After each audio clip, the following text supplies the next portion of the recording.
going to be getting that grab here and going on a bit of a rampage. He's fairly well stacked up. Here comes a little bit of trespasser action. Everybody's going to be spawning right below him, but 3 seconds. Here comes the quad.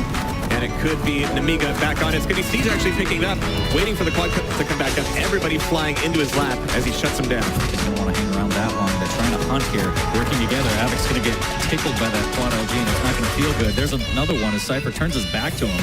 Really trying to chase it down because right now they've got the 40 primes with the LG, turning that into 41.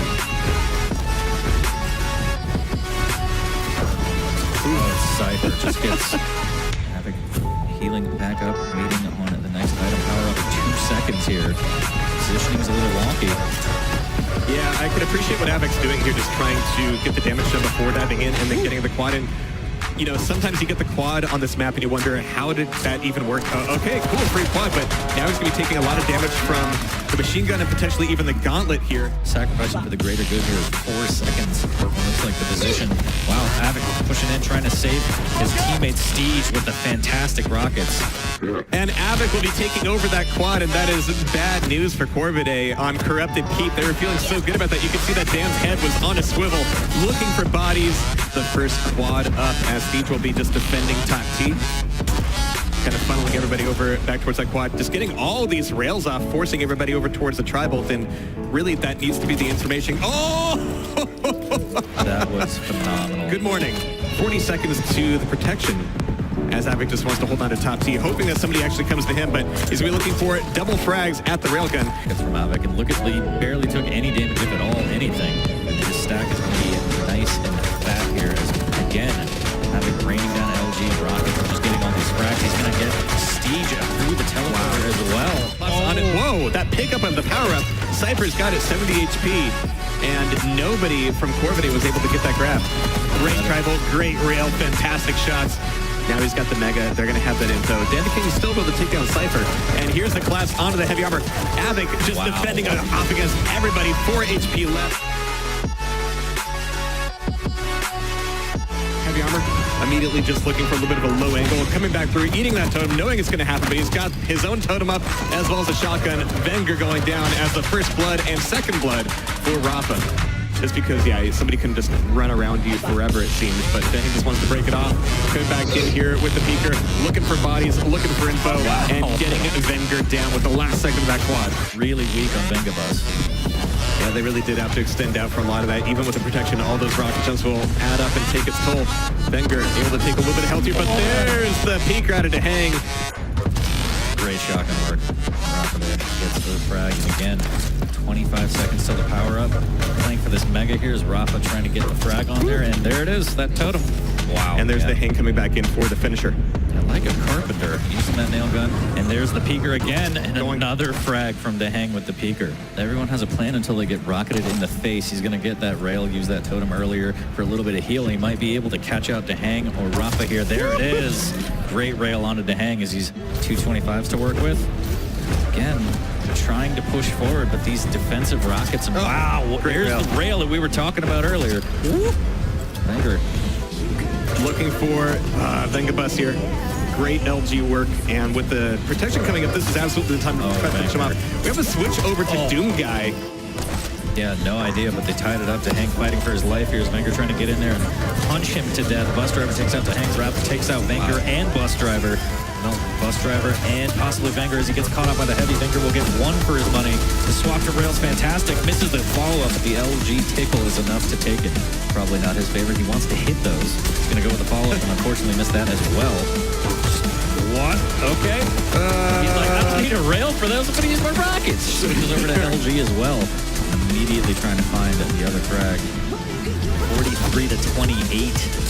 Yeah, sometimes you just need to stop and not move. Just let them walk into you. No big deal. Maestro CS looking more than comfortable. Just gone 30 seconds in, and there's the traditional trap. Yeah, this is a dominant style. Obviously, the power-up is just going to increase how dominant it looks. It's going to be really important to decide the fight to not drop the ball on those power-ups later on. That's a lovely play from Ron. They are 2 fantastic players, and with it being Blood Run, this is a map that they were born and bred on, especially Asian. But No, this has been pretty rough so far. Claws winning this rail war. Agent jumping in the air, and Claws, that's just an easy frag. Makes that two. Have Cyberfight had a shred of control, and there's another one. These plays like this, that all of a sudden it's not just empowering him for the next few moments within the game, this is empowering him for the rest of the tournament. This is it. These rails are just fantastic. He's going to drop with the LG. Agent, I mean, his stack wasn't too bad. Just like that, Maestro CS just looking better and better. His stack is looking incredible right now, but he needs to get some value from this. Should be able to win this fight easily, doing so much damage unreturned. It's a 2v1, but he has still got a massive stack. There's the 2v1. And good to see some momentum is being gathered from him. Look at the combo. So good. They're just keeping that lead. It was a lot bigger not that long ago, but dealing with the strong... Oh, we got some mid-ice! He turns away, doesn't look at the explosion. And Mega Health is actually spawned at the moment. He eventually gets the rockets out. Another pop-up. Timing looking exemplary for the moment. And that's Ron at the top, having to leave him alone. Base is just going to go up, dealing with the pressure of the bull rush. Getting another frag below the champion portraits of Cyberfight. You can see that they were low health. But all of a sudden, Base gets more. He's going to knock him out of the map. Now, protection, I think going in Ron's hands is also a good choice. This is that sort of like running rings around them game, but Agent unable to survive this time. More hits in a row. He ran out of rockets, so it's like, oh, I guess this will do. It's all I have left. Got down with the nail gun, looking to get that 2v1. Claws is there to support him. Doesn't miss them though, you know. That's right. It's the effort that counts. At least you tried. Well, we've seen one of the larger leads right now that we've had. If someone comes at you, retaliate. That's perfect. I think there might be Agent getting pushed upon in a second. Found a rail shot. Base lands it. He's been great with that. Moving in now with the LG. I don't think they know how weak he is, but he's still going to hit the rails. Absolutely did not matter. And he's got the Galeno totem to make him healthy too. Piercing sight. Easy shots, Ron. Bad spawn for you. Just over a minute to go. He's had to waste a little bit of time to retreat back towards that totem. 5 kills left. There's the star shotgun again. Just doing his daily dues with the quad. And then Ron going in for a bad jump pad. He's got to get through, teleport and support his teammate. There's one right next to him. They takedowns from. That's going to be a big quad. Fading away now. Then he does manage to get himself onto the heavy armor. I like the trickery around the bounce pad, actually. That was pretty sweet from no damage taken either. Like, that was just finesse right there. Toxic. 2 for the price of 1. Can he win this 1v1 versus Caller? Looking unlikely now, but hang on, maybe not. There's the rocket. But the resources are starting to respawn now. 1 versus 1 with Caller. Caller's a little bit early. Oh my god, die hard. Again, if you can retain this amount of armor, leading towards it. Oh, the god, he's through the hole! Still want to get the kills, mate. The highlight reel is mine and mine only. Excellent rail from Yenem, and it's like you said, right? Allowing Vetmedic to just pop off, and it's Yenem's sort of like control. On the flip side, no rails. This man refuses to miss. Refuses to miss. It is looking amazing. Rocket is not going to quite hit. There's Ved up at the top. He's going to find another down below. Waiting for the shotgun. It's perfect weapon selection from Yemen. Objective is going to be to run away as fast as possible. Last chance, almost 10 kills. Actually, that's going to be 10 kills now. The impossible to miss rail point blank is going to make them 10 kills ahead. Make that 11. He's got 11 kills, but Ved's got 16. He's 16 for 8.